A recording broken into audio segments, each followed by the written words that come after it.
बिस्मिल्लाहिर्रहमानिर्रहीम, अस्सलाम वालेकुम। हकीकत टीवी साइंस एंड हेल्थ में खुश आमदीद। लग ऐसे रहा है कि अब अमेरिका नॉर्थ कोरिया को भी टैकल करने की तैयारी कर रहा है। हुआ ये है कि इन्होंने साउथ कोरिया के साथ एक एग्रीमेंट किया, उनको ये देने जा रहे हैं बड़े लेवल के मिसाइल।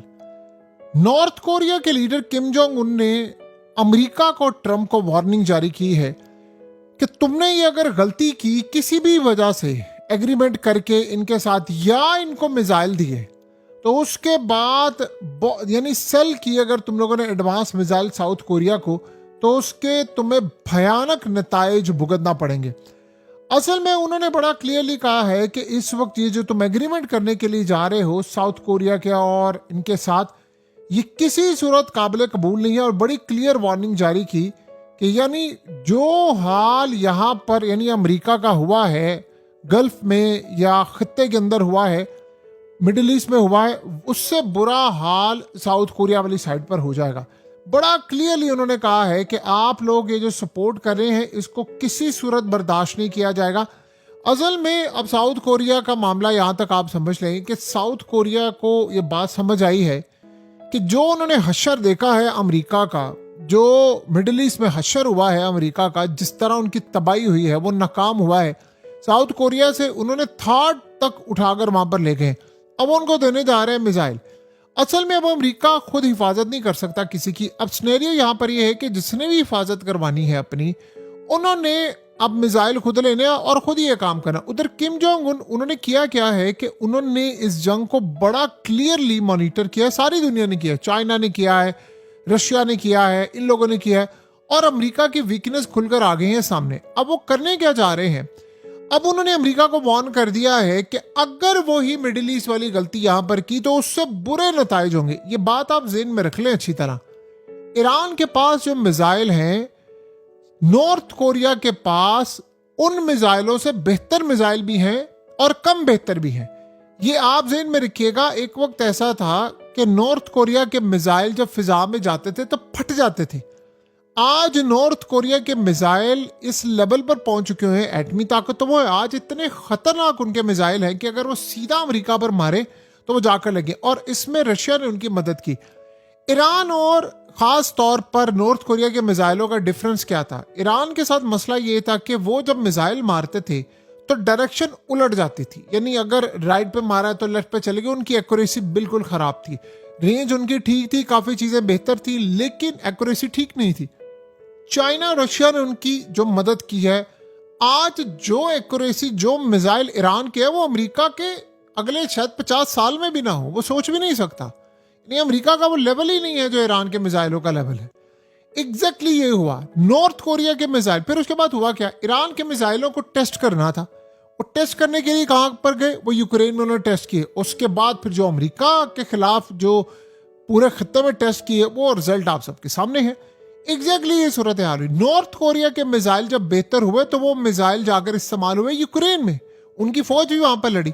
तो अब दो ताकतें ऐसी थी जो अगर स्टैंड ले लेती तो तबाही थी, और दोनों ने स्टैंड ले लिया।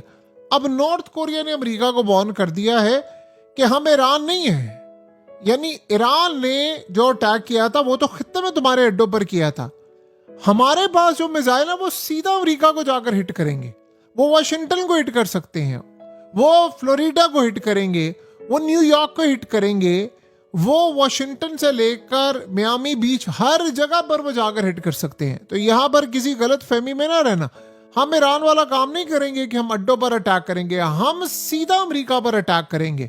और ये बात उन्होंने पहले भी वार्निंग दी हुई है और अब भी वार्निंग दी है। आपको पता है कि ये जो ईरान के मिसाइलों के खिलाफ क्यों ज्यादा थे? असल में नॉर्थ कोरिया ने एग्जैक्टली वही किया जो ईरान अब कर रहा है। नॉर्थ कोरिया अपने पहले missile, ballistic cruise missile, hypersonic missile, वो इन पर काम करता रहा। साथ उन्होंने एटमी ताकत भी वो बन गए। मसला क्या था नॉर्थ कोरिया का? उनका मसला ये था कि उनको चाइना ने बैक किया और रशिया ने बैक किया थ्रू आउट। ईरान का मामला ये था कि ईरान की जो लड़ाई थी वो खित्ते के ममालिक के साथ प्लस इजराइल प्लस अमेरिका ने वहां पर सारे अड्डे लेकर आ गया, और इजराइल कंटिन्यूसली करता रहा, उसको अपने वजूद का खतरा था, तो उन्होंने खुद भी एटम बम बना लिया। अब प्रॉब्लम यहां पर यह है कि ईरान ने जो मिसाइल बनाए थे उनको शो करना लाजिम था।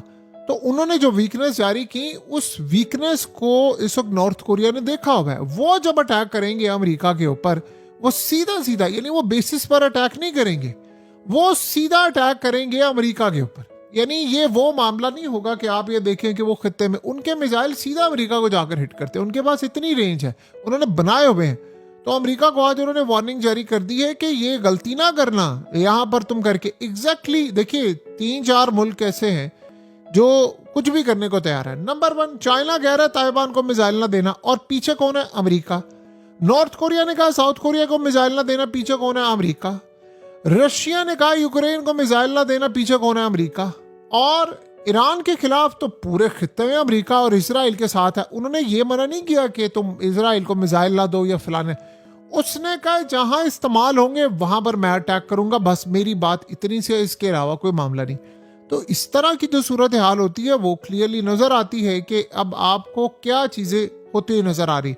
देखिए अमेरिका का सबसे बड़ा चैलेंज क्या है? अमेरिका का चैलेंज ये है कि नॉर्थ कोरिया इस वक्त बैक कर रहा है ईरान को। अभी आप ये समझे, अभी इस जंग के अंदर आपको पता है क्या सूरत हाल है? बड़ी हैरान कर देने वाली है।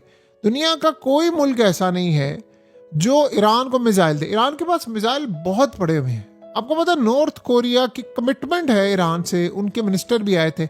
रशिया ने इसमें रोल प्ले किया कि अगर ये जंग लंबी चलती है और ईरान के पास मिसाइल खत्म हो जाते हैं, पहली तो बात ये है कि ईरान से पहले तो अमेरिका के मिसाइल और इसराइल के खत्म हो रहे हैं। ईरान के पास बड़े लंबे मिसाइल, और ये सारी खबरें अब डोनाल्ड ट्रंप ने जो कही थी वो झूठ साबित हुई। अगर वो मिसाइल किसी भी वजह से खत्म होते तो नॉर्थ कोरिया बैक पर खड़ा हुआ है, वो मिसाइल उनको देगा और ये जंग बहुत लंबी चली। प्रॉब्लम अमेरिका के साथ क्या? अमेरिका को कोई मिसाइल देने को तैयार नहीं है। ये सबसे बड़ा चैलेंज है। अमेरिका के मिसाइल 10-15 साल के खत्म हो गए और उनको कोई मिसाइल देने को तैयार नहीं है। और अमेरिका असल में दुनिया में किसी से मिसाइल लेता भी नहीं है। अब खित्ते के ममालिक ने फ्रांस समेत दीगर से राब्ता किया, सारे ये कह रहे हैं भाई हमने मिसाइल नहीं देने। आपको पता है सबसे ज्यादा नुकसान ईरान जंग से पहले हुआ था यूक्रेन में। यूक्रेन जंग में असला उनका इतना खत्म हो गया, इतना खत्म हो गया, यूरोप का भी अमेरिका का भी उनके पास कमी होगी। तो ये जो नॉर्थ कोरिया और ये जो ईरान की जंग खास तौर पर शुरू हुई है, ईरान की जंग में क्यों यूरोप ने आने से इनकार कर दिया? उनको पता है कि अगर हम फांक हो गए ना यहाँ पर, तो रशिया के पास वो मिसाइल है तो वो तो कर रहे हैं, रशिया की फैक्ट्रीज काम कर रही है 24/7, उनके ईरान के ड्रोन्स भी वहां पर काम करे। जितना यूक्रेन की जंग का फायदा नॉर्थ कोरिया और ईरान को हुआ उतना तो किसी को भी नहीं हुआ, रशिया को भी नहीं हुआ उसका फायदा।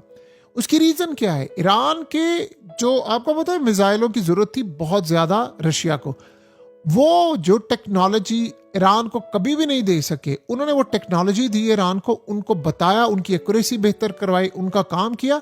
आज आप देख लें कि ईरान के मिसाइलों की ये हालत है कि कई जगह पर तो रशिया के मिसाइल भी उस लेवल के नहीं है। आपको पता है कि ईरान के ड्रोन्स, ईरान की बहुत सारी चीजें, कई ऐसी चीजें हैं जो इवन कि चाइना भी नहीं बनाता।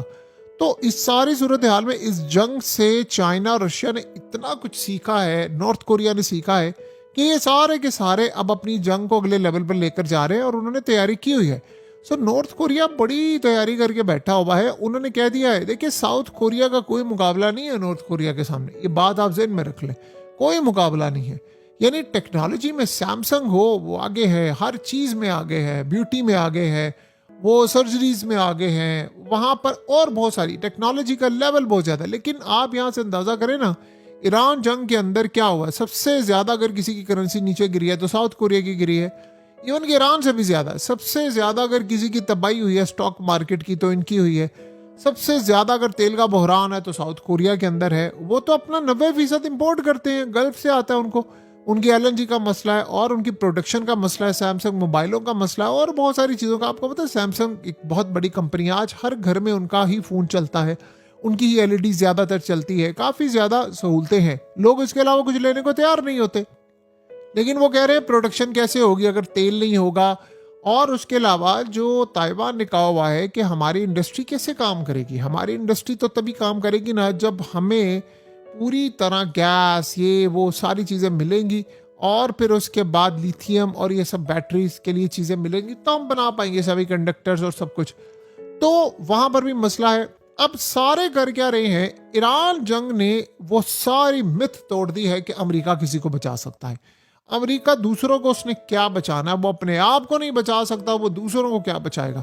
सो अब बराबर की टक्कर नहीं दी, आगे बढ़कर ज्यादा टक्कर दी है। तो अमेरिका के सबसे बड़ा हमेशा से चैलेंज क्या था, अमेरिका का डिफेंस सिस्टम वो फेल हो गया हुआ। पैट्रियट, थार्ड, ये किसी काम के नहीं है।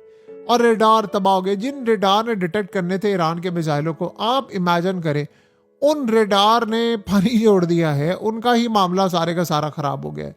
तो आने वाले वक्त में अब अमेरिका को ये बात अच्छी तरह पता है कि नॉर्थ कोरिया अगर सीधा हो गया ना, तो ये साउथ कोरिया में अड्डे उड्डों पर नहीं होना अटैक, ये सीधा